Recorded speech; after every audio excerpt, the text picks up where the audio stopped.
ओम लक्ष्मी नारायणाभ्यो नमः। तो नवंबर 2024 में देव उठनी यानी हरि प्रबोधनी एकादशी कब है, 11 या 12 नवंबर की, तो ध्यान से सुनिएगा। देव उठनी एकादशी 12 नवंबर को ही है। इसी दिन आपको व्रत उपवास इत्यादि करना है और देवठान का पर्व भी इसी दिन मनाया जाएगा। देव उठनी एकादशी का आगमन, इसकी शुरुआत 11 नवंबर को शाम 6:45 से होगी और इसका समापन 12 नवंबर शाम 4 बजे हो जाएगा।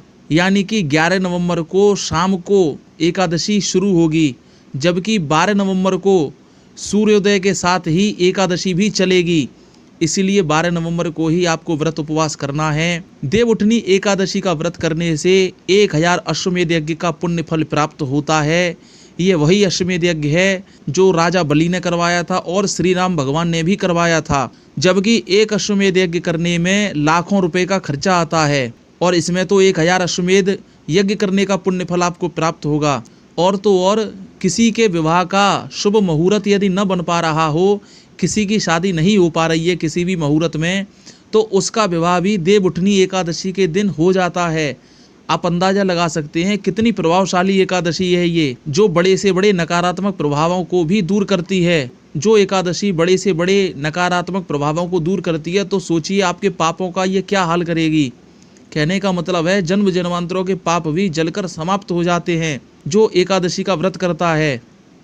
इसी दिन भगवान विष्णु अपने शयन से जागेंगे, इसीलिए इसे देव उठनी एकादशी कहा जाता है। इस एकादशी में व्रत के दौरान 12 नवंबर को आप भगवान विष्णु का पूजन कीजिए। माता लक्ष्मी का पूजन आपको साथ में करना है, तभी आपको एकादशी के व्रत का पुण्य प्राप्त होगा। कुछ लोग माँ लक्ष्मी का पूजन नहीं करते, इसलिए उनका एकादशी व्रत थोड़ा कम प्रभावशाली रहता है। इसलिए माँ लक्ष्मी का पूजन अवश्य करें और सर्वप्रथम श्री गणेश जी का पूजन तो किया ही जाता है। इस एकादशी का जो पारण होगा वो द्वादशी तिथि में होगा, यानी कि 13 नवंबर को किया जाएगा। पारण का जो समय होगा वो 13 नवंबर सुबह 6:45 बजे से 9 बजे तक सुबह के समय आपको कर लेना है। पारण के दौरान भगवान विष्णु का पूजन कीजिए विधि विधान के साथ। आप चाहें तो अपने पुरोहित से भी पूजन करवा सकते हैं। जब आपका पूजन पूरा हो जाए तो व्रत पारण के दौरान भगवान विष्णु का चरणामृत आपको हाथ पे लेना है। उसी पे तुलसी पत्र रखिए और उसको पी जाइए। तुलसी पत्र आपको चबाना नहीं है, इस बात का आप ध्यान रखें। और उसके बाद आप अपना भोजन कीजिए। जो कुछ भी आपको करना है वो करिए।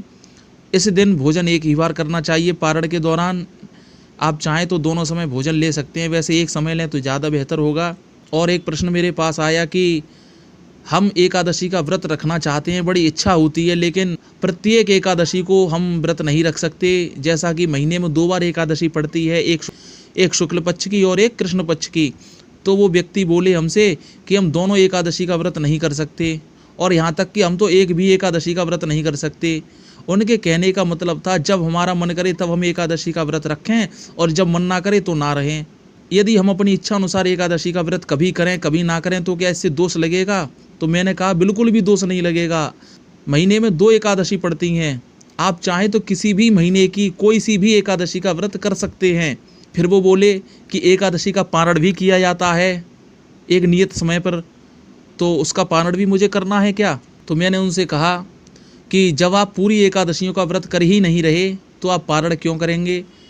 आप चाहें तो पारण कर सकते हैं, भगवान विष्णु का उसमें पूजन होता है और जो भी विधि विधान हो वो आप उसे कर लीजिए। इसमें कोई संशय वाली बात नहीं है और ना ही इसमें किसी भी बात की कोई समस्या है। फिलहाल तो आप जिस भी एकादशी का व्रत करना चाहते हैं उस एकादशी का व्रत आप करिए। जिस भी महीने की एकादशी का व्रत करना है वो भी कीजिए। तो वो बोले कि मुझे 12 नवंबर को जो एकादशी आ रही है उस एकादशी का व्रत रखने का बड़ा मन है। तो मैंने कहा बेशक बेफिक्र होकर रखिए, किसी भी बात की कोई समस्या नहीं है। और आप चाहें तो अगले महीने की रखें एकादशी का व्रत, ना चाहें तो ना रखें, किसी भी प्रकार की कोई समस्या नहीं है। ऐसा आप भी कर सकते हैं। साल में पड़ने वाली जितनी भी एकादशी हैं उसमें से किसी भी एकादशी का आप व्रत चाहें तो करें, लेकिन पूरे नियम विधि विधान के साथ करें, तभी आपको उसका पुण्य फल अत्यधिक मात्रा में मिलेगा। तो चैनल सब्सक्राइब करें, वीडियो शेयर करें, ऐसी वीडियो आपको मिलती रहेंगी। जय माँ भगवती, जय माँ कामाख्या।